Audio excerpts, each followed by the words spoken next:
За сайн байцгаана уу. Манай суугийг дагдаг нийт залуучуудаа энэ өдрийн мэндийг хүргье. Тэгээд өнөөдрийн хүндх сэдэв болонгаар та бүхэдээ одоо Монголын өсвөр насны залуучуудын дунд түгээмэл тохиолдолд би амиа оролтын талаар одоо мэдээлэл бэлтгэн хүргэх гэж байна. Тэгээд манай суугийг дэмжиж байгаа дээр харагдаж байгаа лайк болон subscribe badаж дэмжээрэй. За ингээд үндсэн сэдв рүү орцгоё. Амиа хорлох гэдэг нь хэн нэгэн санаатаагаар өөрийн амийг таслах үйл юм а гэж. Хүн амын дундх өөрийгөө хорлох үзэгдлийг суицид, өөрийгөө хорлох, ордлого хийх тохиолдлыг парасуицид гэж одоо шинжлэх ухааных нь нэршил нь одоо тийм байдаг юм байна. Өнөө үед амиа хорлох, ордлого хийх тохиолдлын шалтгаан сэтэл нөлөөлөх хүчин зүйлийг судлан тогтоох асуудал нь бие даасан шинжлэх ухааны салбар батлаа одоо хөгжсөн юм байна. Олон улсад Дэлхийн эрүүл мэндийн байгууллагын мэдээснээр жил бүр 700 мянган гаруй хүн амиа хорлож нас бардаг гэсэн одоо алтан буусын статистик тоо гаргадаг юм байна. Тэгээд Дэлхийн эрүүл мэндийн байгууллага маань амиа хорлох тутмын цаана 20 гаруй амиа хорлох гэсэн ордлого байдаг гэж бас тийм алтан бус судалгааг бас гаргасан байдаг юм байна. За тэгээд одоо хоёрдугаарт нь одоо ямар шалтгаанаар хүмүүс амиа хорлоод байна вэ, тийм ээ? Одоо ямар шалтгаанаар хүмүүс амиа хорлох юм бэ гэдэг одоо авч үзцгээе л дээ. Амиа хорлогчдын дийлэнх нь 15-аас 34 одоо насныхан боёо одоо эд одоо шилжилтийн насан дээр байгаа өсвөр насны хүүхэд залуучууд ордог байх нь. Шалтгаан нь энэ насныхан сэтгэл зүйн одоо дархлаа гэдэг зүйл бараг тогтож өгөөгүй сул байгаагаас ийм үйлдэл хийхэд хүргэж байна гэж үздэг юм байна. Өөрөөр хэлбэл сэтгэл хөдлөлийн байдал нь докторжоогүй ямар нэгэн зүйлд дасан зохицоогүйгээс болдог гэсэн үг гэж байна. За тэгээд дээр нэмээд сэтгэл готрах эмгийг тийм ээ хоёр тул сэтгцэн эмэгтэй одоо нэг бие дээр одоо хоёр өөр зан арьжтай хүн байхыг одоо хоёр тулд сэтгцэн эмгэг гэж нэрлэдэг юм байна. Бас дээрээс нь мэдээж хэрэг одоо арх мансууруулах бодис мэдээж хэрэг одоо орох нь ойлгомжтой тийм ээ. Одоо нөлөөнд автсан донцсон усууд мансуурсан сохтуурсан үедээ амиа хорлох тохиолдол их гардаг. За тэгвэл эсвэргээр сэтгэл хөдлөлийн шалтгаантай амиа хорлох нь их байна гэж. Ялангуяа манай Монгол улс сэтгэл санааны одоо гүн хямралд орсны улмаас амиа олж байгаа одоо хүүхэд залуучууд өсвөр насныхан маш их байдаг. Одоо жишээ нэгтэл одоо бүтлгүй хайр дурлал тийм ээ одоо хайрын гурвалжин одоо нэг эмэгтэй хоёр эрэгтэйд хайртай болдог, нэг эрэгтэй хоёр эмэгтэйд одоо хайртай болдог тийм ээ хайрын сонгохоо мэдэхгүй нэг иймэрхүү одоо бүтлгүй хайр дурлалаас болж одоо амиа орлдог. Бас мөрөдө тоглоомоос тийм ээ хэмжээний мөрөдө тоглоомд донтчихсон хэмжээний өрөнд орчихсон одоо хэрэг өөрчөд хөлж чадахгүй тийм ардаас нь одоо муу нэртэй усууд хөөгөөстэй ар гэрийг дээж хэлж чадахгүй тэгээд хэрүүний улмаас одоо хүмүүс амиа орлдог байна.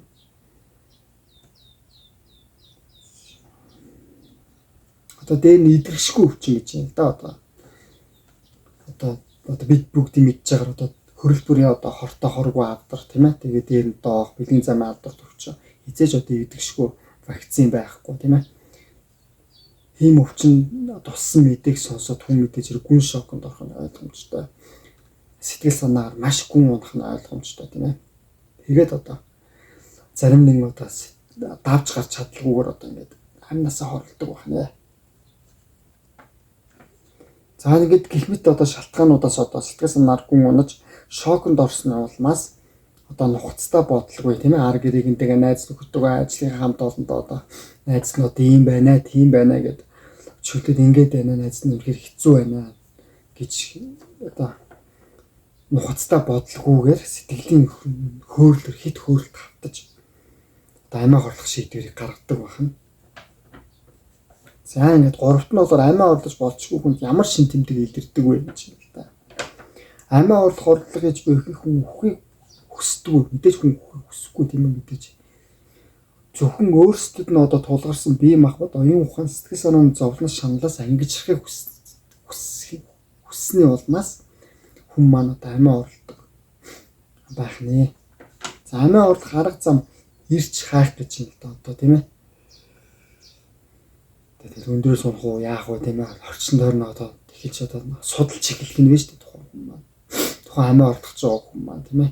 Таанаас одоо өөрийгөө одоо дүүждэг бат бөх байна тийм ээ. Мод зодтой төмөр мөмөрнөөс урах уу байрах уу тийм ээ. Тэгж бод ирж хайж эхлэх нь вэ шүү дээ.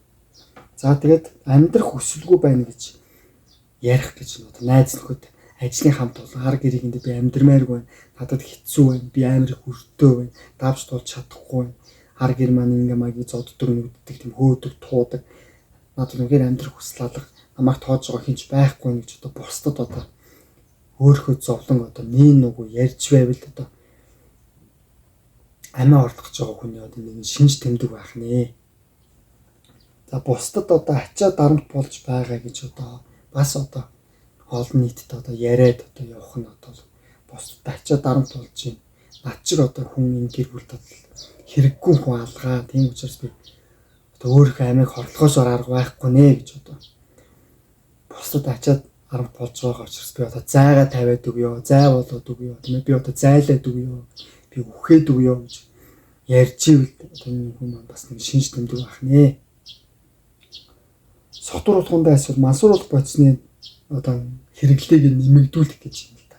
Сотуурсан бол мансууруулах бодисонд хит донцсон автсан усууд хэрэглээг одоо нэмэгдүүлэх нь шүү дээ. 7 хоногт одоо ганц хоёр хэрэгэлдэг байсан бол одоо 7 хоногт 3 4 болж одоо тоон ихсхийг одоо хэлдэг байх нэ. Өөрийн эзүүсээ бусдад өгч эхлэх гэж юм. Өөрийн одоо эзэмшлээ одоо өөрөө үзүүлсэн өөрөө мөнгөөрөө худалдаж авсан зүйлсээ одоо ойр тойрны усууд найз нөхөд хамаатан саднуудаа өгөхийг одоо хэлж байгаа маа. Одоо ямар шалтгаангүйгээр тийм ээ. Тайван бус зам байдалтай байх байнга одоо сэтгэлд өгсөн, стрессцэн, бухимдсан тийм ээ. Өмнөх одоо байдгаас одоо тис өөр одоо зан аш гаргаж эхлэх юм бол энэ хүн буруугаар эргэж байгаа юм байна. Амиа орлоход завдах гэж байгаа юм байна гэж ойлгох хэрэгтэй байх. За ганцаардмал байдалд орох гэж юм л да. Одоо жожигэр бол хүн амьтанда дуугуу байхгүй тэ найз нөхөдтэйг нийлэхгүй ганцаараа явбал хальвай одоо кино театр ресторан ганцаараа орж хоол идэл кино үзэл тийм ээ. Гэр орноос гарахгүй өөрийгөө вакуумжуулаад тусгаарлаад ах юм одоо. Бас нэг одоо амиа орлох шинж тэмдэг байх нэ. За өгшөө авахыг илэрхийлэх гэж юм л да. Одоо өөрийг нь гомдоосон, өөрийг нь амиа орлохыг одоо тулгасан шаардсан автуулсан тийм одоо нөлөөнд автуулсан осууд одоо шонсон санаж тухайн хүний амийг одоо хорлох одоо юугүйх бодлоо тээж эхэлдэг байна. Тийм бол бас амиа орлох шалтгаан одоо шинж тэмдэг болдог байна. За зан аашин доктор болох гэж юм. Энэ бол угаасаа ойлгомжтой би дээр дурдсан. Зан ааш нь одоо олдохоо байх тийм ээ. Олон ааш гаргах, нэг ааш гаргахгүй олон янзын ааш гаргаж сонь авир гаргаж ойроо орхон хорилж хашгирч тийм ээ. Ээж аавынхаа дуудаж асуусан хүмүүсийн одоо нэр усыг дурдж эхлэх юм бол энэ хүн маань одоо нэг л биш болсны тохиол байх нэ. За дөрөвт нь одоо хууль эрх зүйн хүрээнд нь одоо жоохон тайлбарлах хичээе. Монгол улсад одоо амиа орлтын талаар ямар хууль ном дүрм журам баталсан байдгийг тийм ээ. Хэрэг ярилцъя. Монгол улсын эрүүг хуулийн 2 дугаар бүлэг хүний айн бие эрхчлэл эрүүл мэндийн эсрэг гэмт хэргийн 102 дугаар зүйл амиа хорлоход хүргэх гэж. Амиа хорлоход хүргэхийн нэг тийм ээ 102 дугаар зүйлийн нэг эд материалын болон өөр байдлаар иргэшээлтэй байгаа хүнтэй хэрцгий харьцсан буюу алдар хүндийг нь банк басан доромжилсны улмаас хохирогч амиа хорлсон буюу амиа хорлоход завдсан бол 6 жил хүртэл хугацаагаар хорих ялаар шийтгэнэ гэсэн юм хуулийн санкцтай юм байна. Хотоогоор бол энэ хуулийн санкцаас өөр амиа хорлолт руу чиглэсэн одоо Монгол Улсын зөрчлийн хуульд одоо тусгасан юм байхгүй. Эрүүгийн хуульд нь одоо энэ хүү зүйл залтаас өөр амиа хорлолттой холбоотой тусгасан хууль эрх зүйн зүйл залт одоогоор байдгүй юм байна. Маш дутмаг. Энийг бол одоо нэн ялалт одоо Монгол Улсын засгийн газар маань одоо баталж одоо эрүүгийн үед шинжилсэн найруулга хийж дотор нь оруулах нэн шаардлагатай зүйл бол юм байгаа юм дээ. Ялангуяа одоо өнөөгийн нийгэмд бол 21-р зууны одоо Gen Z буюу одоо сүүлийн залуучуудад бол амиа орлох асуудал маш их гарч байгаа учраас улс орон энэхүү байдалд анхаарч эрүүгийн үед шинжилсэн найруулганд дааж оруулаад зөрчлийн хуулиндаа ч одоо нэмэлтээр одоо оруулж өгөх шаардлагатай байна. Тэгэхгүй бол одоо амиа орлт одоо хэрэгс хэтэрлээ тийм ээ. За эцэст нь одоо хэрхэн өрдсөн сэргийлэх вэ гэж юм л да. Амиа орлтоос одоо хэрхэн өрдсөн сэргийлэх вэ? Энэ бол одоо маш олон талаас нь одоо тайлбарлах хэрэг гарна. Ус тийм ээ одоо засгийн газраас тайлбарлана, эцэгхээс шалтгаалтай тийм ээ. Ер нь бол амиа орлох бодол зан авиртай хүнийг эмчлэх ихний алхам болоод сэтгцэн эрүүл мэндийн үндэсний төвд хүрэх явдал юм аа. Тийм ээ, эрүүл мэндийн яамны харьяа сэмүүтэд хүрэхээс одоо өөр арга зам байдгүй юм байна. Хэмэлзэн сэтгэл судлаач удирдана гэж юм тийм ээ. Одоо амиа орлолтоор одоо мэрэгссэн одоо сэтгэл зүйн эмч ажиллах нь шүү дээ тухайн хүн дээр. Сэтгэл зүйн эмчилгээ хүнд танин мэдхүн зан үлийн эмчилгээ гэж бас байдаг юм байна. Сэтгэл зүйн эмчилгээс гадна хамгийн үр дүнтэй эмчилгээ гэж үздэг юм байна бас. Хамгийн гол нь гэр бүл найз нөхдийн хүчтэй дэмжлэгийн сүлжээгээр хүрээлэгдсэн байх нь хэн нэгэнд хайртай гэдгийг мэдэж эдгэрхэд тусалдаг гэж тухайн амиа орлохоор бодож байгаа. Одоо сэтгцэн одоо гүн гэмтэлтэй байгаа хүний байна. Энэ бол харахгүй. Одоо амиа орлохоор шийдсэн хүнийг одоо ар гэрийнхнээс нь л одоо маш одоо хамгийн ойр байгаа нь ар гэр найз нөхөд ажлын хамт олон байдаг. Миний дээд дурдсан одоо шинж тэмдгүүд ажиглагжил байгаа бол тухайн хүнтэй сайхан ойр дотн байгаад чи ганцаараа биш шүү гэж хэлээд тийм ээ. Бити өөрийгөө тэгж бодоорой. Бити өөрийгөө тэгж бодож сэтгэл санаагаар гүн шоконд оруулаарай гэдэгчлээ одоо ойр дотны сайхан халуун яриа өрнүүлэх нь маш том эмчилгээ болд юм байна. За статистик нь жоохон ярил л да. Манай орны хувьд амиа орлтын дундаж дэлхийн дунджаас 2 дахин их байна гэж юу гэсэн үг тийм ээ. Хүүсийн харьцаагаар авч үзвэл эрчүүд 30.8%, эмэгтэйчүүд нь 5.4% буюу одоо эрчүүдээс хамгийн бага байна гэсэн статистик харагддаг юм байна л да. Хамгийн сүүлд гаргасан статистикаар. За ингэж хамгийн эцэст нь одоо юу гэж хэлэх гэсэн мэт амиа орлт бол зүгээр л одоо амиа орлох асуудлыг холоос хайх хэрэггүй, хамгийн наанаас хайх хэрэгтэй. Наанаас хайж хайна гэхэлэр одоо юу хийдэг вэ гэхээр гэр бүлийн хүрээнд тийм ээ, гэр бүлийн хүчирхийлэл, хойд ихийн нүүр үзэх, хойд ихийн нүүр үзүүлэх тийм ээ, зодуур нүдүр, бэлгийн хүчирхийлэл тийм ээ, энэ бүгдийг одоо тэсэлгүйгээр одоо өсвөр насны залуучууд маань одоо амьдралд шантарч, амьдралд гутарч маш ихээр амиа орлож байна л да. Тийм учраас эцэгчд өөрсдийн аж аргалыг одоо хөөх бус, арх дарс, зугаат сэнгэлийг хөөх бус одоо төрүүлж өсгсөн үр хөвгтөд одоо жоохон анхаарал хандуулаад агаал салхинд явахаар бол одоо хамтд нь авч яваад гэр онд нь ганцаараа нэгдээлэхгүйгээр